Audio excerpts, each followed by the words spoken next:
میں پوچھتی ہوں کیا قصور تھا میرا، کیوں مجھ پہ اتنے ظلم کیے گئے؟ سب سے پہلا میرے شوہر کو مجھ سے چھین لیا گیا، پھر ایک ایک کر کے میرے 4 بچے مجھ سے چھین لیے گئے۔ میں پوچھتی ہوں لوگوں سے جنہوں نے بجائے میرے بچے کو ہاسپٹل پہنچانے کے ویڈیو بنائی۔ السلام علیکم ورحمۃ اللہ وبرکاتہ۔ اللہ سے دعا کرتی ہوں کہ تمام سننے والے، دیکھنے والے تمام پر اللہ اپنا فضل عطا فرمائے، ان کے پیچھے اللہ مجھ پر بھی اپنا فضل عطا فرمائے۔ آپ سب جتنے بھی دکھی ہو، جتنے بھی پریشان ہو، جتنے بھی اللہ سے گلے کرتے ہو، آپ سب کے لیے یہ پیغام ہے۔ جو سمجھتے ہیں کہ دنیا میں دکھ صرف ہمارے لیے ہیں، ساری دنیا خوش ہے، صرف ہم پریشان ہیں، یہ پیغام ان کے لیے۔ اور جو اللہ سے نا امید ہو جاتے ہیں، اللہ تعالیٰ سے رابطہ منقطع کر دیتے ہیں، اسے یاد کرنا چھوڑ دیتے ہیں، اس سے منہ موڑ لیتے ہیں، ناراض ہو جاتے ہیں کہ اللہ نے ہمیں چھوڑ دیا، ہم اللہ کو نہیں یاد کرتے۔ کیونکہ میں اکثر اوقات مجھے جانا پڑتا ہے محفل میلاد میں، بہت سارے لوگ مجھے ایسے ملتے ہیں جو اللہ کی رحمت سے نا امید ہو چکے ہوتے ہیں۔ اللہ سب پر اپنا کرم عطا فرمائے، آپ اللہ سے نا امید نہ ہوا کریں۔ آج جو میں واقعہ آپ کو سنا رہی ہوں نا، یقین مانیں میں سمجھتی ہوں کہ حضرت حسین کے بعد اس کا دکھ بہت بڑا ہے۔ میں آپ کو واقعہ کی طرف لے کے چلتی ہوں، اس کی کہانی، اس کی زبانی۔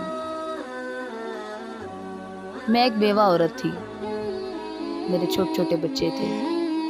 جب میں بیوہ ہوئی، میں نے عدت پوری کی۔ عدت پوری ہونے کے چند دن بعد اللہ کی ذات نے مجھے بیٹا عطا فرمایا۔ لوگ آتے اور مجھے مبارک دیتے، میں پوچھتی کس چیز کی مبارک دیتے ہو؟ مجھے یہ مبارک اچھی نہیں لگتی۔ یہی نہیں، میں ہر وقت اللہ سے بھی شکوے کرتی، اللہ بتا تو صحیح میرا کیا قصور تھا، تو کیوں کرتا ہے اس طرح میرے ساتھ؟ اے اللہ، تو جانتا تھا نا کہ میرے چھوٹے چھوٹے بچے ہیں، کون کھلائے گا انہیں، کون ان کا وارث ہوگا؟ لیکن میں نہیں تھی سمجھتی ان باتوں کو۔ خیر، میں نے محنت مزدوری کر کے اپنے بچوں کا پیٹ پالنا شروع کر دیا۔ کئی مہینے گزر گئے۔ ایک دن ایسا سورج چڑھا، اس سورج نے ہماری زندگی میں اندھیرا کر دیا۔ گرمیوں کے ایک دوپہر میرے گھر کسی نے تربوز بھیجا۔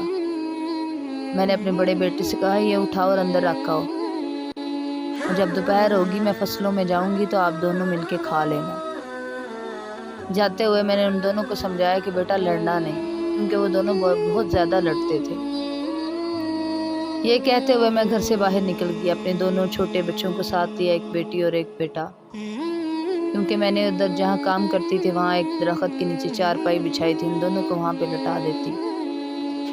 حسب معمول میں نے فیڈر میں جو چینی ڈالی تھی اس کے اندر ٹوول سے پانی لیا اور اس چارپائی پہ دونوں کو بٹھایا اور چھوٹے کو وہ دودھ پانی پلاتے ہوئے سلا دیا۔ اس کے بعد میں بھی کھیتی کی طرف چلی گئی اور جاتے ہوئے میں نے اپنی بیٹی سے کہا جب یہ روئے تو اس کے منہ میں فیڈر دے دینا۔ میں نے جا کے کٹائی شروع کر دی کھیتی کی۔ کرتے کرتے ہم کافی دور نکل گئے۔ تقریباً اس بات کو ابھی چند گھنٹے گزرے تھے کہ ایک آدمی آیا جس نے ایک ایسی بات کہی کہ مجھے یوں لگا کہ میں اسی جگہ پہ مر گئی، میری روح پرواز کر گئی اور ایک لاش میرے کندھوں پہ کھڑی ہے۔ اس نے کہا ہاجرہ تیرے چھوٹے بیٹے نے تیرے بڑے بیٹے کو قتل کر دیا۔ جب یہ میں نے سنا تو میرے اعصاب خطا ہو گئے، میں دڑم سے گری، عورتوں نے سنبھالا، پانی وغیرہ پلایا۔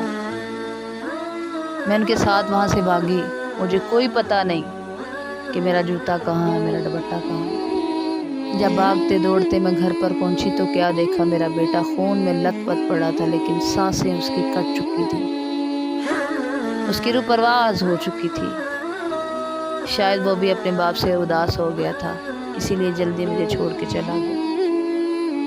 میں روتی رہی اور اپنے رب سے صرف یہی گلے کرتی رہی کہ کب تک تم مجھ پر ظلم کرے گا، کب تک مجھے آزمائے گا، ختم کر دے، اب میری برداشت سے باہر ہے، میں نہیں جھیل سکتی، بس کر دے۔